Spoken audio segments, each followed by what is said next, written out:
అందరికీ నమస్కారం. News one network evening top 10 news bulletin కు స్వాగతం. ముఖ్యాంశాలు. సీఎం రేవంత్ రెడ్డిపై కేటీఆర్ సంచలన ఆరోపణలు.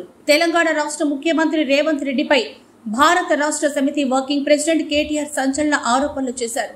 మున్సిపల్ శాఖ పరిధిలోని అమృత్ టెండర్లలో ముఖ్యమంత్రి కుటుంబ సభ్యులు 8,800 కోట్ల అవినీతికి పాల్పడ్డారని అన్నారు. దీనిపై కేంద్ర ప్రభుత్వం కేంద్ర దర్యాప్తు సంస్థలతో విచారణ చేపట్టాలని డిమాండ్ చేశారు. లేకపోతే కాంగ్రెస్ బీజేపీ పార్టీలు ఒకటే అని అనుకోవాల్సి వస్తుందని అన్నారు.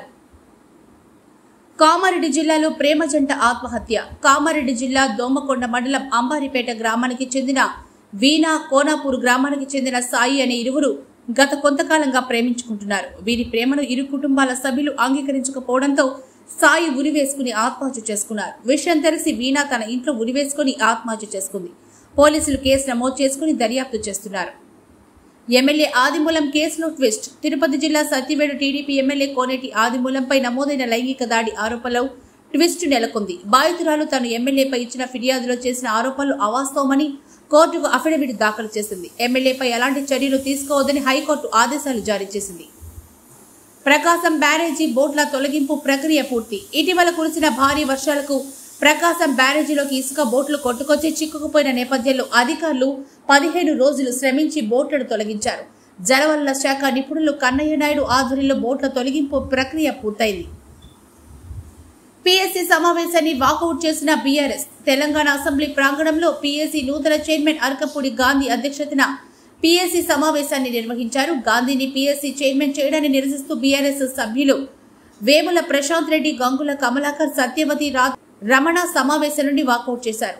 కాంగ్రెస్ ప్రభుత్వ నిబంధనలకు విరుద్ధంగా వ్యవహరిస్తోందని మండిపడ్డారు. సిద్ధాంతం కోసం నిలబడ్డ గొప్ప వ్యక్తి ఏచూరి. తాను నమ్మిన సిద్ధాంతం కోసం తుది శ్వాస విడిచే వరకు నిలబడిన వ్యక్తి సీతారాం ఏచూరి అని బీఆర్ఎస్ వర్కింగ్ ప్రెసిడెంట్ కేటీఆర్ కొనియాడారు. ఏచూరి సంస్కరణ సభలో ఆయన మాట్లాడుతూ ఓట్ల రాజకీయం వేరు, ప్రజల రాజకీయం వేరు అని సీతారాం ఏచూరి అన్న మాటలు తనకు జీవితకాలం గుర్తుంటాయని కేటీఆర్ అన్నారు. కొండా లక్ష్మణ్ బాపూజీకి ముఖ్యమంత్రి నివాళి. తెలంగాణ ఉద్యమకారుడు, స్వాతంత్ర్య సమరయోధుడు కొండా లక్ష్మణ్ బాపూజీ వర్ధంతి సందర్భంగా తెలంగాణ ముఖ్యమంత్రి రేవంత్ రెడ్డి ఆయన చిత్రపటానికి నివాళులర్పించారు. తెలంగాణ తొలి మలిదశ ఉద్యమంలో కొండా లక్ష్మణ్ బాపూజీ చేసిన కృషి తెలంగాణ ప్రజానీకానికి ఆదర్శప్రాయమన్నారు.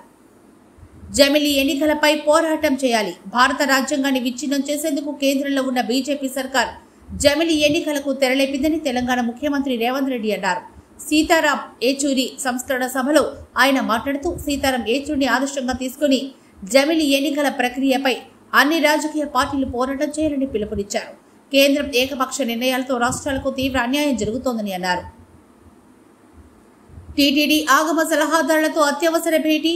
తిరుమల లడ్డు అపవిత్రం కావడంతో దేశవ్యాప్తంగా ఆందోళనలు చెలరేగుతున్న నేపథ్యంలో టీటీడీ ఈవో శ్యామలారావు ఆగమ సలహాదారుల ఉన్నతాధికారులతో అత్యవసర భేటీ నిర్వహించారు. ఆలయాన్ని శుద్ధి చేయాలని ముఖ్యమంత్రి చంద్రబాబు ఆదేశించడంతో ఆగమ సలహాదారులతో చర్చించారు. ఆలయ సంరక్షణతో పాటు ఆలయ శుద్ధి జరపాలని తీర్మానించారు. బంగ్లాదేశ్తో టెస్టు మ్యాచ్లో పట్టు బిగించిన భారత్. చెన్నై చిదంబరం స్టేడియంలో బంగ్లాదేశ్తో జరుగుతున్న తొలి టెస్టు మ్యాచ్లో భారత జట్టు పట్టు బిగించింది. భారత్ తన తొలి ఇన్నింగ్స్లో 376 పరుగులు చేయగా బంగ్లాదేశ్ తన తొలి ఇన్నింగ్స్లో 149 పరుగులకి ఆలౌట్ అయింది. భారత్ తన రెండవ ఇన్నింగ్స్లో 4 వికెట్ల నష్టానికి 287 పరుగులు చేసి డిక్లేర్ చేసింది. శుభమాన్ గిల్, రిషబ్ పంతులు సెంచరీలు నమోదు చేశారు. బంగ్లాదేశ్ తన రెండవ ఇన్నింగ్స్లో 4 వికెట్ల నష్టానికి 158 పరుగులు చేసింది. మరో 2 రోజుల ఆట మిగిలింది. తదుపరి తాజా వార్తల కోసం చూస్తూనే ఉండండి న్యూస్ వన్ నెట్వర్క్.